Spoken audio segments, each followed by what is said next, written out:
मी आजच्या स्वातंत्र्य दिनाच्या रायगड वासियांना, महाराष्ट्र वासियांना आणि देशवासियांना मनापासूनच्या शुभेच्छा देते। या निमित्ताने ज्यांनी स्वातंत्र्यासाठी आपल्या प्राणांची आहुती दिली त्या सर्व स्वातंत्र्य सैनिकांना, क्रांतिकाऱ्यांना सुद्धा आणि त्या तमाम नागरिक जे त्यावेळेला आपल्या स्वातंत्र्य मिळवण्याच्या चळवळीमध्ये सहभागी झाले त्यांनाही या निमित्ताने अभिवादन करते। ज्या वेळेला लाडकी बहीण योजना गेल्या वर्षी सुरू झाली, खरं तर आज त्याच्या अंमलबजावणीला 1 वर्ष पूर्ण होत आहे। म्हणजे आम्ही गेल्या वर्षी 15 ऑगस्टच्या वेळेला आम्ही डीबीटीची प्रोसेस सुरू केली होती आणि 17 ऑगस्टला रक्षाबंधनच्या पूर्वसंध्येला पहिला लाभ हा वितरित झाला होता। त्याच्यामुळे साधारणपणे या योजनेमध्ये संपूर्ण रजिस्ट्रेशन 2,63,00,000 झालं होतं। त्यावेळेला प्राथमिक स्क्रुटिनीमध्ये साधारणपणे 10 ते 15 लाख ज्यांनी अर्ज केला होता ते त्याच्यामध्ये अपात्र ठरले आणि मग आम्ही प्रत्येक विभागाकडनं माहिती मागवत होतो। त्यांच्या ज्या योजना आहेत त्यांच्याकडचा जो डेटा आहे त्या संबंधित जानेवारी महिन्यामध्ये आम्हाला नमो शेतकरी योजनेचा डेटा मिळाला, ज्याच्यामध्ये नमो शेतकरीचा लाभ घेणाऱ्या ज्या महिला होत्या त्यांना त्याच्यामध्ये 1000 रुपये नमो शेतकरी मधनं मिळत होते, म्हणून 500 रुपये आपल्याला लाडकी बहीण मधनं देणं होतं। तर त्या पद्धतीचं आपण इम्प्लिमेंटेशन केलं। त्याच्यानंतर मधल्या कालावधीमध्ये आम्हाला माहिती व तंत्रज्ञान विभागाने जी माहिती दिली त्याच्यामध्ये त्या विभागाकडे सगळ्या विभागांचा जो डेटा होता 26 लाखाचा तो त्यांनी आम्हाला दिला। आम्ही त्याच्यावर स्क्रुटिनी करत आहोत, ज्याचा उल्लेख आपण आता केला की अंगणवाडी सेविका मदतनीस आणि तिथले जे आमचे स्थानिक अधिकारी आहेत विभागाचे ते ग्राउंड लेवलची स्क्रुटिनी करतील। माझे आपल्या माध्यमातून सगळ्यांना आव्हान आहे की ही जी योजना आहे ती आपण ज्या गरजू महिला आहेत त्यांच्यासाठी आपण त्या ठिकाणी दिलेली आहे। त्याच्यामुळे या ज्या स्क्रुटिनीसाठी येणाऱ्या आमच्या अंगणवाडी सेविका आहेत, मदतनीस आहेत, यांना आपण सहकार्य करावं आणि शासन जे काही आहे शासकीय नोकऱ्यांमध्ये जे होते आणि त्यांनी तरी सुद्धा लाभ घेतलेला आहे त्या संदर्भातली योग्य ती भूमिका हे शासन घेणार आहे, पण चुकीचा लाभ कुठं जाता कामा नये या दृष्टिकोनातून जी पावलं आम्ही उचलत आहोत याचं आपण सहकार्य करावं आणि आपल्याला वेगवेगळ्या शासनांच्या योजनांचा लाभ देण्यासाठी आम्ही कटिबद्ध आहोत। एक लाडकी बहीण योजनेचा लाभ जर एखादी चुकीची लाभार्थी घेत असेल तर तिला दुसरा कुठला तरी शासनाचा लाभ मिळत असणार आहे आणि त्यामुळेच तिच्यावर अशा पद्धतीची स्क्रुटिनी होत आहे किंवा कदाचित इन्कम निधी त्याच्यामध्ये पात्र होत नसेल म्हणून असेल, तर चुकीच्या पद्धतीचा लाभ हा कोणाकडे जाता कामा नये या दृष्टिकोनातून आपण ही स्क्रुटिनी करत आहोत आणि त्याला अधिकाधिक सहकार्य हे लाभार्थी नागरिकांनी करावं असं मी आपल्या माध्यमातून आवाहन करते। त्या स्थितीमध्ये स्क्रुटिनी होईपर्यंत थांबवण्यात आलेला आहे। स्क्रुटिनी झाल्यानंतर ज्या पात्र असतील त्यांच्या खात्यामध्ये हा लाभ वितरित करण्यात येईल आहेत। प्रत्येक जिल्ह्यातला जो काही आम्हाला डेटा मिळालेला आहे तो आम्ही जिल्हाधिकाऱ्यांच्या माध्यमातून सुपूर्द केलेला आहे। तिथं स्क्रुटिनी होईल, त्याच्यामध्ये सुद्धा काही असे आहेत जे पात्र ठरतील, काही असे आहेत जे प्रथम चौकशीमध्येच अपात्र झालेले असतील। हा त्यांनी एकदम सगळा जो रॉ डेटा आहे तो दिलेला आहे। याला आम्ही बायफर्केट करण्याचा प्रयत्न हा ग्राउंड लेवल पासून करत आहोत।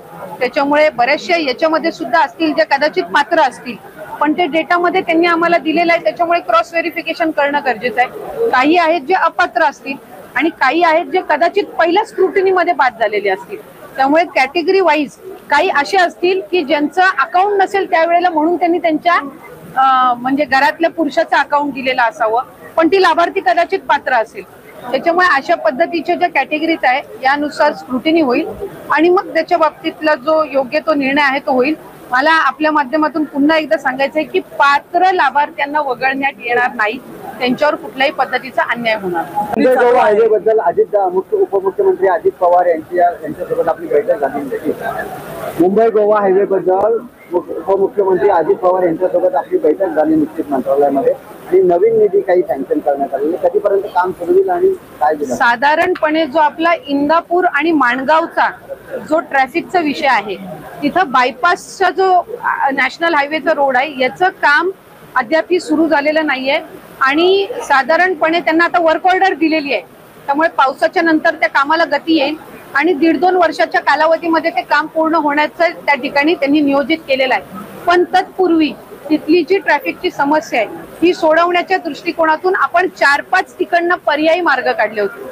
म्हणजे मोरब्यापासूनचा एक असेल किंवा इंदापूर पासूनचा रुद्रवली पर्यंतचा एक पर्याय असेल आणि या सर्व भादाव पासूनचा एक असेल, असे आपण एक 4-5 पर्याय काढले होते।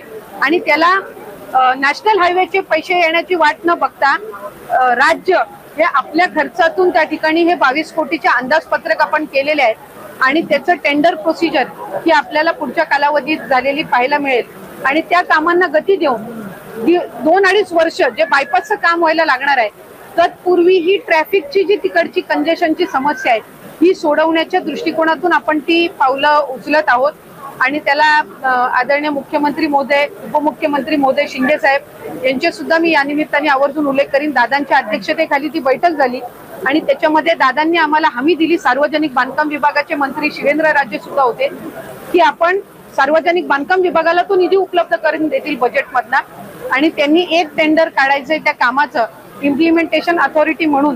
त्यांनी हे जे रस्ते ज्याचं रुंदीकरण करायचंय बायपास म्हणजे पर्यायी मार्ग जे आहेत त्याचं करण्याची त्या बैठकीमध्ये मंजुरी देण्यात आली. या व्यतिरिक्त नॅशनल हायवेला सुद्धा काही सूचना दिलेल्या आहेत. जे सर्व्हिस रोड आहेत आपल्या लोणेरेच्या इथला वगैरे जो सर्व्हिस रोड आहे तिथं सुद्धा पेबर ब्लॉक त्या ठिकाणी आणि पर्यायी तिथली दुरुस्ती करून ते सर्व्हिस रोड लवकरात लवकर चालू करणं.